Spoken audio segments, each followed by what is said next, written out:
All right. Well, woohoo! We are here again today for the Utah PTA Pulse podcast. I am Corey Fairholm, the immediate past president and host of the podcast today. My co-host today is Andrea Hinton, director of membership, because we did a little switcheroo, and Angeli Ado, yes, the director. No, what are you? Advocacy VP. Yeah, See, we always get it wrong. I can't say it either. It's okay, fine. Advocacy VP, and we are going to. We have Angeli here today to talk about the upcoming advocacy conference. Yeah. But first, we got to do an icebreaker. What's our icebreaker, Angeli? So today is, what was your first job? Do you want to know what my first job was? You're going to laugh. I was a YWCA camp counselor. Okay. I was like, wait, what is that? Got it. For summer camps. Love it. YMCA. Yeah, it was great. Is that here in Utah? No, it was in California. I grew up in California. I was going to say, I don't think they have that here. Yeah, I know, in California, but it was so much fun because we took field trips. Went to the beach one day, went to the zoo, went and played games. Were you a teenager when you did that? Yeah, I was like 17. Nice. 17, 18. It was totally fun. Yeah. Yeah, I bet that was a great job. Oh, totally. You could just hang out, go to the beach, get a suntan, take care of some kids. I usually had hard kids though, but it's okay. But it was so much fun. Sounds fun. That was a really good job. Yeah. What was yours, Angela? I'm trying to remember. Because I can think of two jobs. I'm just trying to remember which one I did first. Oh, I'm just going to say them both because I can't remember what they were when one happened. So maybe it wasn't my job in Wyoming. I don't know, but I worked at a restaurant drive-in, in a really small town. Mm-hmm. And I remember I got paid $3.75 an hour, and I thought that I was making it, even though I made less money than I did when I babysat, for my families before that, and then I kind of got more busy and whatever. Mm-hmm. And then the other job, which I really in my mind, the timeline is all wrong, but it was at an insurance company, and I was just in charge of scanning documents and filing away documents, and it was super chill job. Yeah, but I really can't. It's driving me crazy that I can't remember which one was first. That's right. I know. Made an impact. Yeah. I did like that job a lot. But I was like, man, there are too many facets to this. It was car insurance. And then they did a car insurance and liability insurance for restaurants and businesses, and I was like, this is a lot. I was probably all paper back then. So much paper. Oh my gosh. They'd give me this massive file, and they were like, hey, now you need to separate out into the different companies, and I was like, okay, here's all the trees right And then here. you have to scan them? Mm-hmm. Oh, that was a lot. Yeah, it was a lot of paper. Yeah. What was yours? My first job, I worked at an assisted living as a cook. Oh, okay. Did it 5 days a week in the evening after school, and yeah, it was fun. Just got to know all the cute old people, and they were fun. Some were mean, but Were you a teenager then too? yes, Okay. I was probably 16 or 17. Okay. So yeah, learned how to cook a lot of things there. That's awesome. I bet. Yeah. And they're probably picky too, huh? Yes. Yeah. They like their food Yes. at a certain time. Yeah. Yeah. Mm-hmm. Never want to be late, and gotta have the right thing. So, my husband's grandpa lives with his dad right now, and so he's 97 or something. He's very old, but they kind of feed him this. They have a menu for the week, and so it's on Monday we know that we do this, and Tuesday's this, and Wednesday's this, but we had made homemade pizza, and so my husband's stepdad just was like, yeah, I'll just feed this to him, and he was like, this pizza is the best, that other frozen stuff is so gross. I tell you, they're picky. They are picky. Yep. Well, that's a good job. Yeah. Mm-hmm. That was a good one. Some good experience. Yeah. Did your kids get jobs when they got turned 16, 17? Or? Oh yeah, they worked in assisted livings too. A lot of them did. Yes, they were all maintenance men. So I like that. Yeah, it's a good start. No, it is. You It is. Even get your CNA and Yeah. get paid a little more. Yeah, it's a good thing. good field to be in. Yeah. Yeah. So we have the Advocacy Conference coming up, Angeline. Yeah, it's coming up. What's the date? Quick. So it's November 13th. The past few years, it's always been on a Friday, and this year it's on a Thursday. Okay. So it's a little... Okay, so it's a Thursday, November 13th. Yep, and it's from 9 to about 2:30. I'm really excited. This year our theme is honoring the past while shaping the future.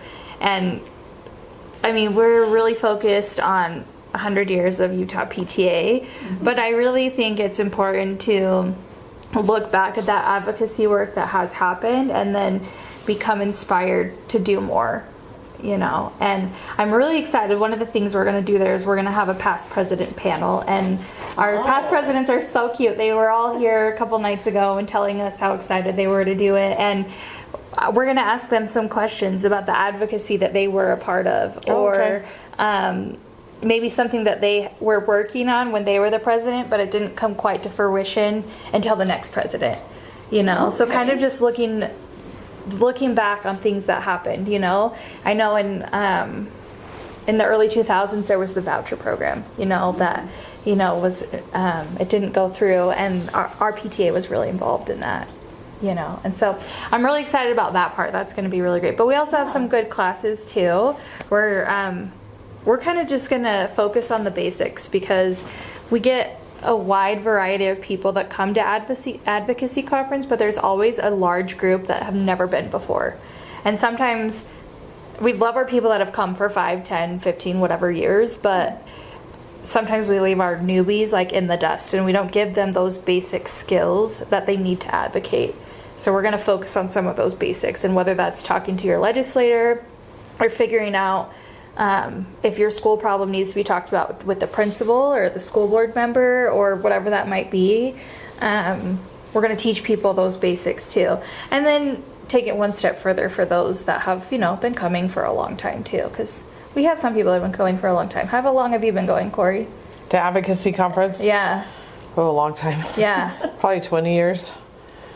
So, and I'm sure it's changed a lot. Yeah, it has. It totally has, because it was a long, long conference. Yeah, it was. Did it used to be more than one day? No, it used to start at like 8 in the morning and go until like 4.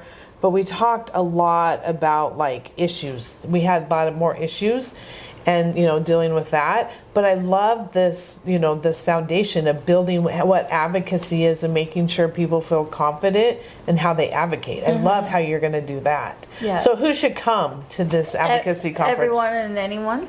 Anyone. Yeah. Okay. I mean, yeah, everyone. Members. Should people besides advocacy reps and presidents come? Totally.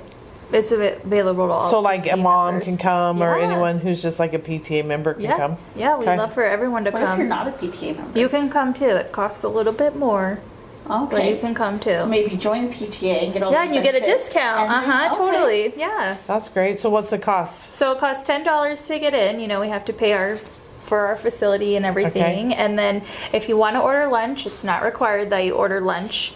We do take a lunch break, but that lunch is $15 on top of the The 10. $10. So yes. $25 if you're a PTA Yeah. member. Mm-hmm. Do That's you not know where bad. the lunch is from? This year we are doing Apple Spice Junction, and then our VP of, what's Carissa's title? Region? No, area. Area VP. The area VP. She is a caterer, and she makes the most amazing food, desserts, everything, and she's going to be making a cake as we Ooh, like a birthday have a little celebration. birthday. We have a little That's great. birthday celebration during lunch. So I'm excited about that. Nice. It's going to be good. And what's the location? So it's in Jordan School District. It's on the Jordan Learning Center Yeah, it's called the Jordan Learning Center, and it's right off of 9800 in Bangerter. and Bangerter. Like, there used to be a Walmart there, Okay. and then Jordan School District bought it, and now they've kind of repurposed it. So Yeah, they converted it into a building. I've been out there. It's great. yeah, I That's a can't. good facility. I can't Shiny wait. new? Oh, totally brand new. Can you tell it used to be a Walmart? No, Oh, okay. you can't. You kind of walk in, you go, was this a Walmart?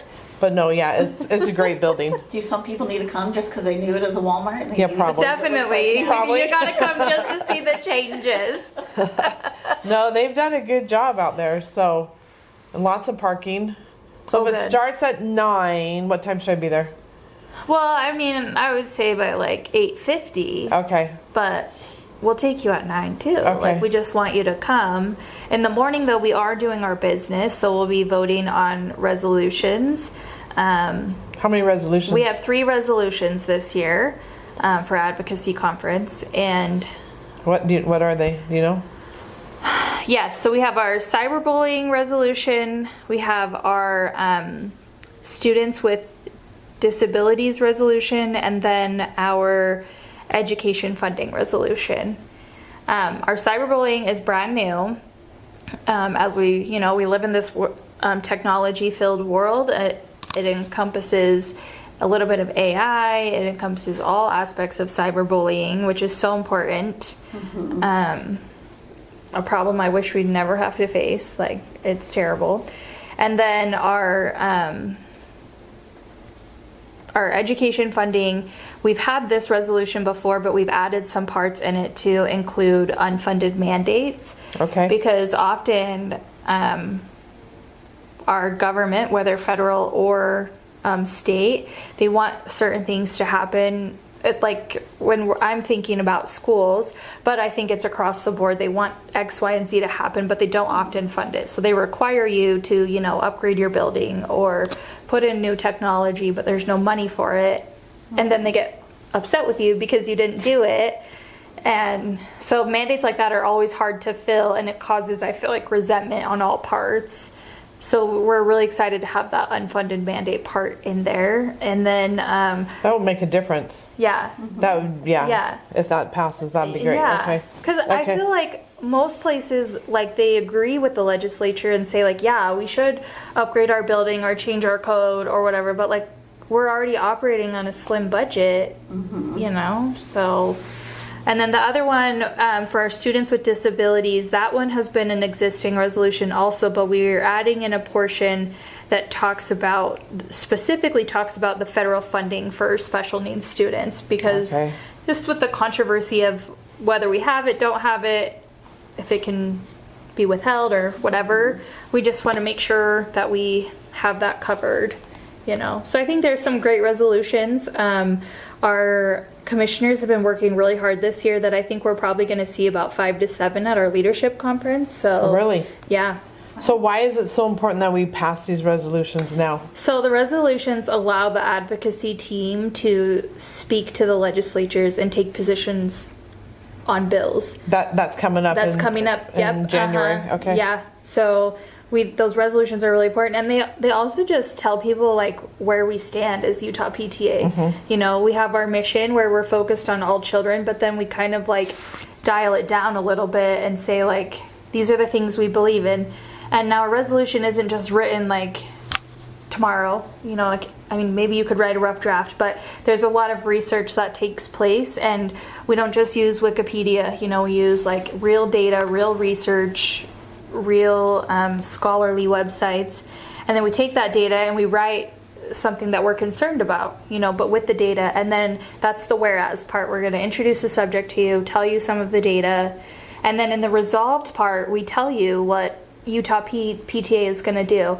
And we're really focused on making sure that Utah PTA can actually do those things, because there's, in some of the older resolutions, there's things that Utah PTA has promised to do that we can't actually do. And so we've kind of been going through them with a fine-tooth comb, saying, can Utah PTA do this? Can local PTA leaders do this too? Can we ask our partners to help in this work? And I think that's a good direction to go in. It's really hard to attain goals that aren't actionable.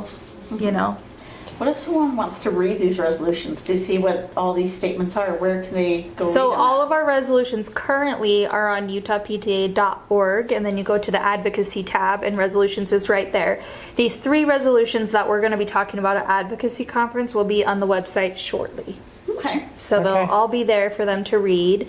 Will it be on the event page? It'll be on the event page for Okay. sure. Yep. And we'll, of course, probably send out an email to all those that have been registered as well, to remind them, hey, we're going to be looking at these resolutions because our general membership has to pass them. So even though I like them, we have to make sure our membership. And that's important because we're getting our say from the membership and our support. Yeah. That's great. It's not just us. But if someone wants to make a comment on one of the resolutions, can they do that? They totally can. We have time for discussion. They can ask questions. They can even like suggest like changes, or sometimes they'll see a word that we misspelled or like some grammatical errors, and then sometimes they disagree, and they'll point out why they disagree, and then some people speak for it. So there is that time for a discussion to be had, and we like having other eyes on it too. I mean, sometimes you get this a little nerve-wracking, especially if like you're in charge of it and you're like, what's gonna happen? But yeah, we really appreciate our general membership weighing in on those. So well, that's important because that shows that we're a membership association. So yeah, that's great. Okay, so that's going to be happening at the business meeting. Yeah. Is there anything else happening at the business meeting? So yeah, also at the business meeting, we're gonna honor those that have like started in PTA, and then maybe they're a city council member or a mayor or a school board member or a legislator, or just people that like can like look back and be like, PTA taught me X, Y, and Z so that I could do this role now. And I think that's really special. Oh, and we have a lot. We have a lot. And that's impactful because we have a lot of parents who, and members who have started in PTA and now they're serving in, as a senator or House of Representative, mayor, city council, school board members. And so many of them talk about how their experience in PTA helped them so much to get where they are.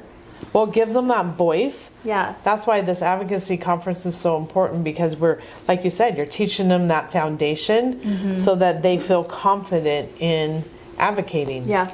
Because a lot of times, when I first started in PTA, I was scared to death to advocate.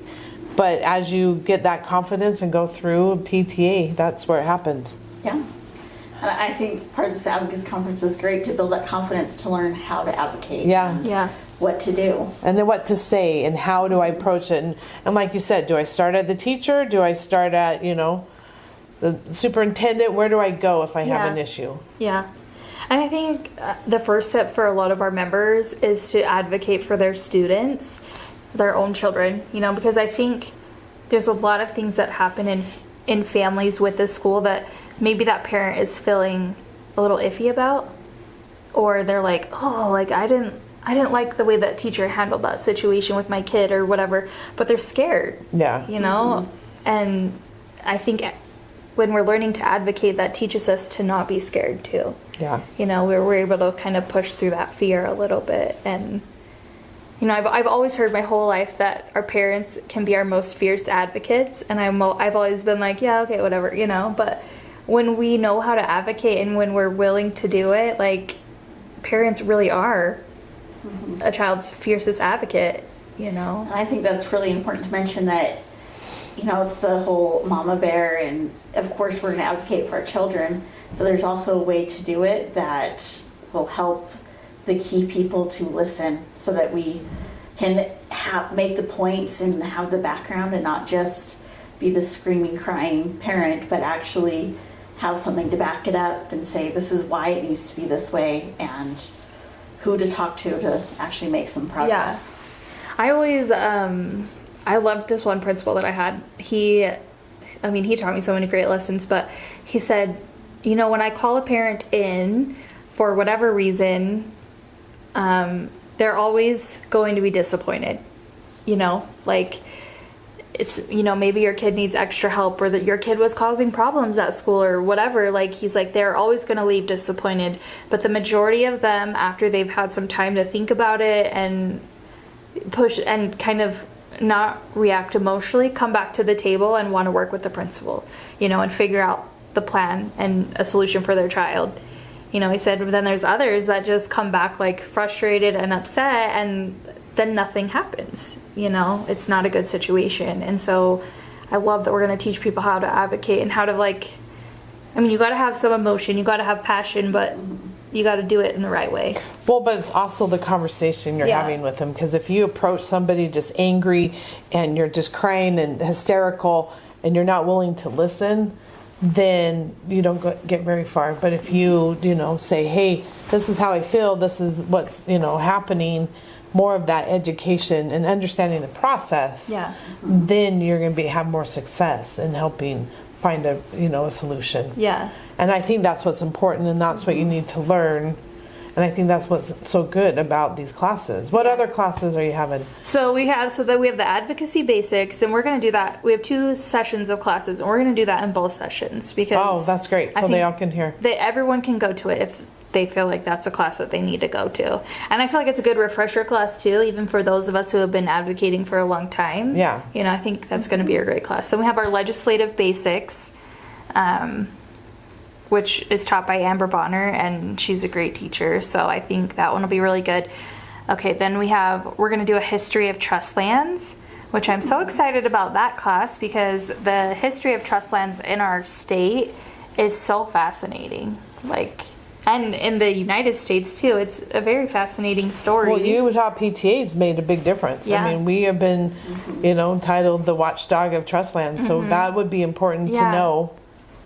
Because, And parents are involved on school community councils, Yeah. and they have a say in the trust lands. So Yeah. that's a good school. But I think That's a lot good of one. people don't know what they are, and so I think it's great that we're having a class on it. And I talked with a lady, Margaret Bird. She's kind of been the head honcho of trust lands for a long time. She's like a strong advocate for trust lands. She's amazing, but she knows so much of the history, and you talk to her and you just sit there and you're like, oh my gosh, this is fascinating. She knows so much. Okay, then we're gonna have a resolutions class, so we're gonna talk about why they're important, how to write them.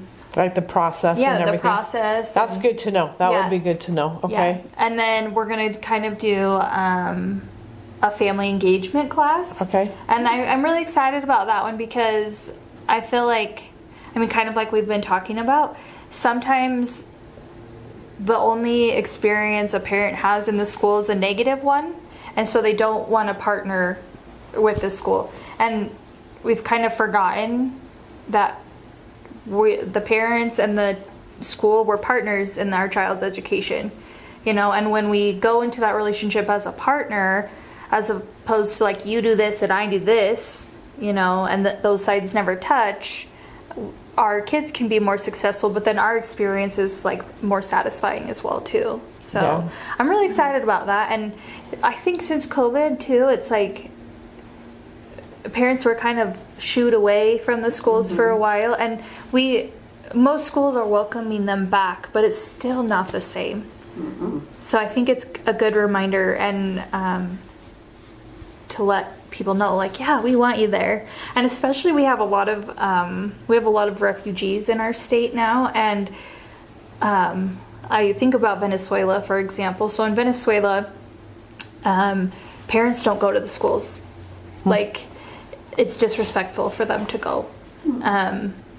When you send your child to school, you have the utmost faith and trust in those teachers and that staff, that they're going to teach your child the best things, that they're going to keep your child safe.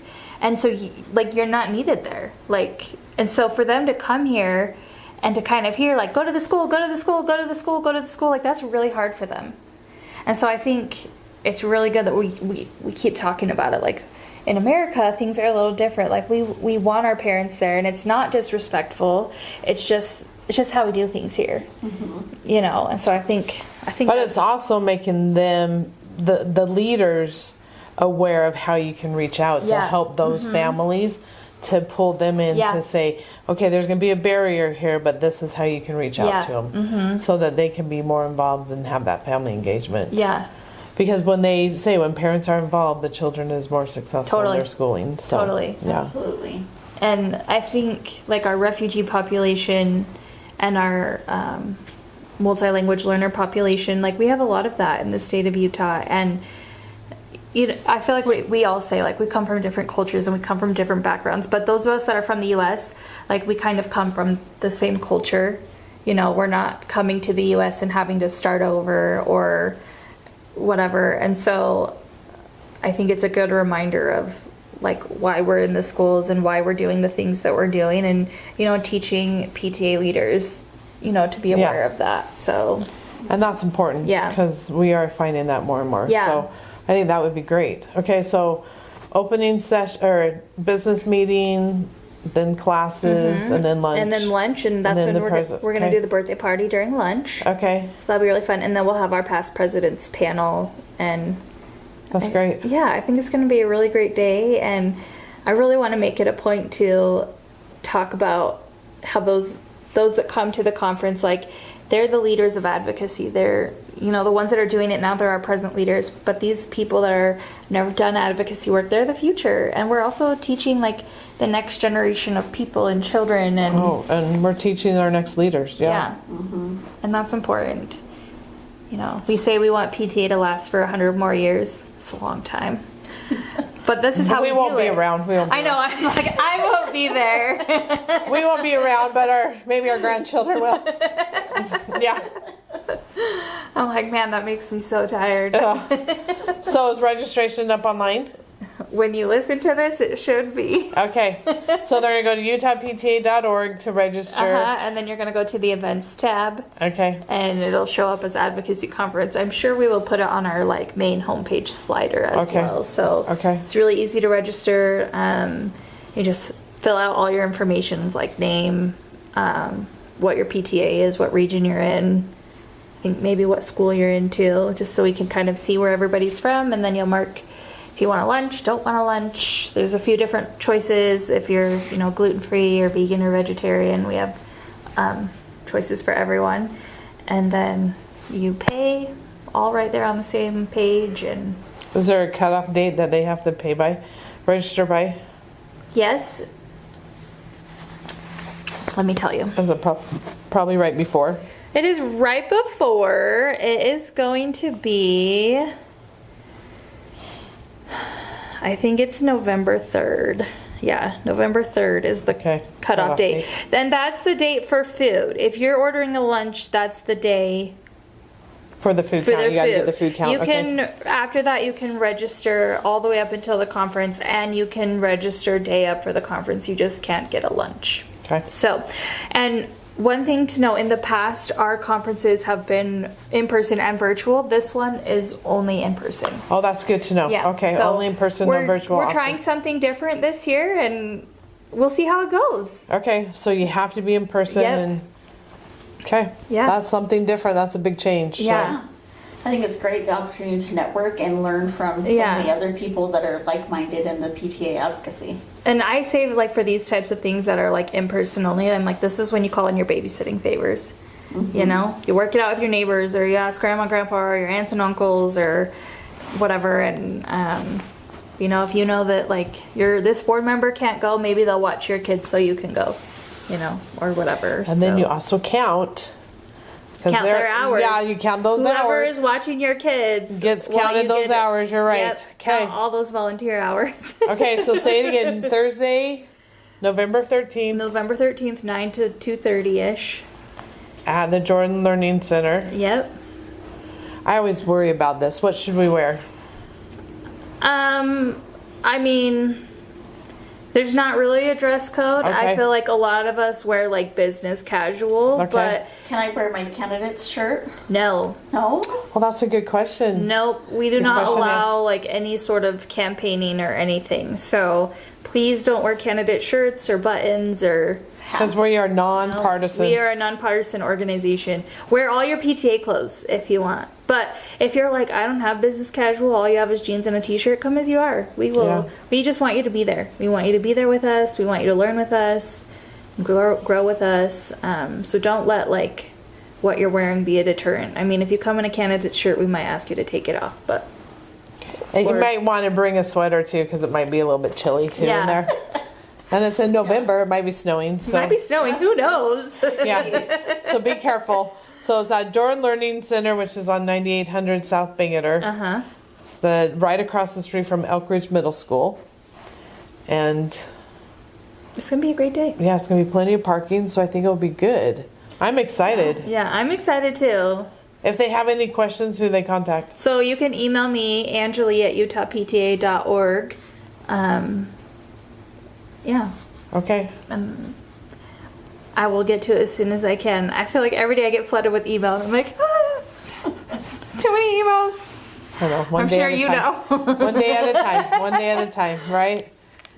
Well, great. Well, thanks for letting us know about it. And we encourage you all to come because it's going to be a great learning experience. And I love that we're going to be teaching advocacy at the foundation and helping that because, you know, that's a scary thing, advocacy. It really is. Advocating is scary. It Talking, is. but you know what? They're just normal people too. And Yeah.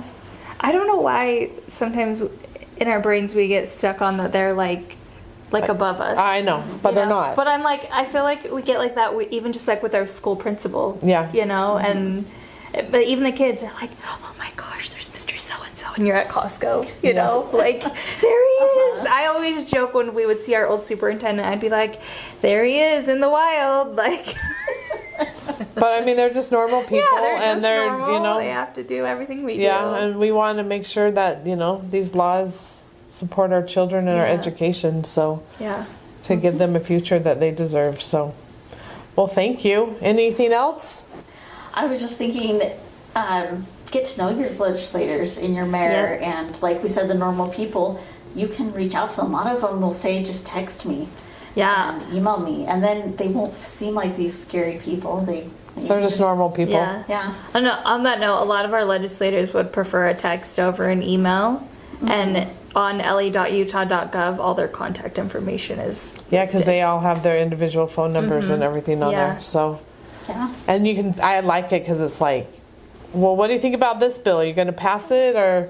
Yeah. Don't. Yeah, this is my feelings about it. So they listen. Well, yeah. everybody says a text is easier, you know, Yeah. because I'm like, a text you get like that notification right away. Yeah. You know, I'm like, if it's something like very formal, I would put that in an email for sure. But I'm like, if you want my attention like right now or in the next hour or so, like send me a text. Yeah. I can only imagine how many emails they get every single probably. day. Yeah. So They probably like on the same topic 800 or something, 1,000. So they probably get like me where I'm like, I have like 100 and I don't want to check my email, and they have like thousands. yeah. See, they probably don't want to check them either. Yeah. So Send I them a get text. that. Well, great. I think Advocacy Conference is going to be great this year. Yeah. I think, and we're celebrating 100 years. That's even better. So please sign up and come. And I think it will be a great day. Bring a friend. Bring a friend and enjoy the day. Yeah. We'll see Yeah. you there. And we also want to do a big shout out to our Director of Communications, Mike Williams, who is producing this podcast. So thanks, Mike, for what you're doing. And we'll see you at Advocacy Conference on November 13th. All right. See you there. Okay.